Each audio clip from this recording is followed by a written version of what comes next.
आज हम आपको राहुल गांधी के बारे में बताएंगे। जी हाँ, वही राहुल गांधी जिसे देश की एक बहुत बड़ी आबादी पप्पू के नाम से जानती है। लेकिन वो सिर्फ पप्पू का नाम जानती है, उसे नहीं जानती जो वो वास्तव में है। दरअसल वो पप्पू नहीं है, वो राहुल गांधी है। उसका बाप भारत का प्रधानमंत्री था। उसकी दादी न सिर्फ इस सबसे बड़े लोकतांत्रिक देश की प्राइम मिनिस्टर थी, बल्कि दुनिया भर में आयरन लेडी के नाम से मशहूर थी। उसके परनाना, जिसे इस समाज की आबादी आलोचनात्मक दृष्टिकोण से देखती है, उसके सेक्युलरिज्म को चुनावी मुद्दा बनाकर परोसती है। वे पंडित नेहरू उस भारत का शख्स था जिसे 200 सालों तक अंग्रेजों ने लूटा और फिर एक ऐसा भारत दिया जिसमें न डिफेंस थी, न एग्रीकल्चर, न न्याय संहिता, न लोकतंत्र का अर्थ जानने वाले आपकी तरह समझदार सोशल मीडिया वाले योद्धा।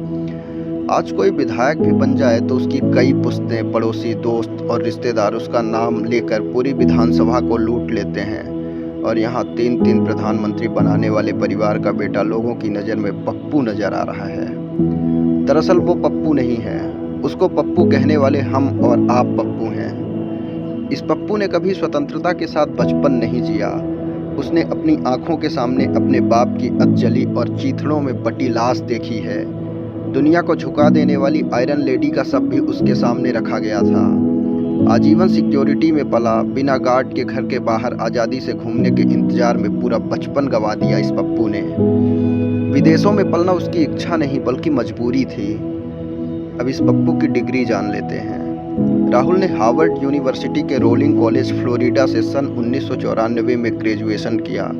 उसके बाद 1995 में कैम्ब्रिज यूनिवर्सिटी के ट्रेनिंग कॉलेज से एमफिल की डिग्री ली और यहाँ 36% के साथ 10वीं पास होने वाले आज इसे पप्पू कह रहे हैं। चलिए अब इस पप्पू की राजनीतिक सफलता भी जान लेते हैं। साल 2004 में ये पप्पू पहली बार उत्तर प्रदेश के अमेठी से चुनाव लड़ा और फिर साल 2007 में कांग्रेस का राष्ट्रीय महासचिव बना। साल 2014 में मोदी लहर को मात देकर ये पप्पू अपने निकटतम प्रतिद्वंदी स्मृति ईरानी को हराकर संसद भवन से दहाड़ने को तैयार हो गया। साल 2017 में ये पप्पू सबसे अधिक प्रधानमंत्री देने वाली कांग्रेस पार्टी का राष्ट्रीय अध्यक्ष बन गया।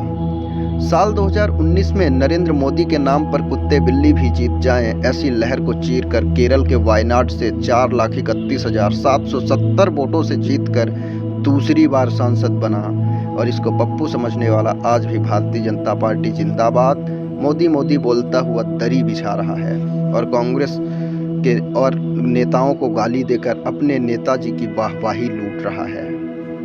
अब आते हैं उस आबादी की नाकामियों पर जिनको दरी बिछाने, खंभे पर चढ़कर पार्टी का झंडा बांधने और नेताजी की जय जयकार करने के लिए इसके बाप ने नहीं पैदा किया, बल्कि पढ़ा लिखा कर कमाने खाने के लिए जन्म दिया था।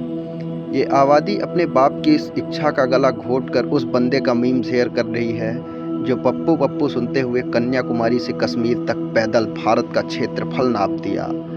सोने की चम्मच लेकर पैदा हुआ ये शख्स आज ट्रकों में रातें गुजारता है, दिल्ली की तंग गलियों में घुसकर मोटरसाइकिल रिपेयर करने लगा, पंजाब में खेतों में जाकर धान की रोपाई करने लगा। इस पप्पू को देखकर आज भारत के बड़े बड़े चुनाव विश्लेषकों और राजनीतिक सलाहकारों के पसीने छूटने लगे और नरेंद्र मोदी नाम की विचारधारा के गुलाम उसे पप्पू कह रहे हैं। मैं ये नहीं कह रहा कि तुम नरेंद्र मोदी का समर्थन मत करो। मैं ये भी नहीं कह रहा कि तुम भारतीय जनता पार्टी की नीतियों के साथ मत चलो। मैं सिर्फ ये बताने आया हूँ कि तुम किसी पार्टी या किसी व्यक्ति विशेष के समर्थक नहीं हो, बल्कि तुम राष्ट्रवाद के नाम पर जबरन थोपी गई मनमानी आइडियोलॉजी का शिकार हो गए हो और ये बात तुम खुद नहीं जानते। तुम सिर्फ ये जानते हो कि नरेंद्र मोदी भारत के सबसे अच्छे प्रधानमंत्रियों में से हैं, लेकिन उनके सबसे अच्छे प्रधानमंत्री होने का क्या कारण है? तो तुम्हारा जवाब होगा कि उन्होंने धारा 370 हटाई और राम मंदिर बनवाया।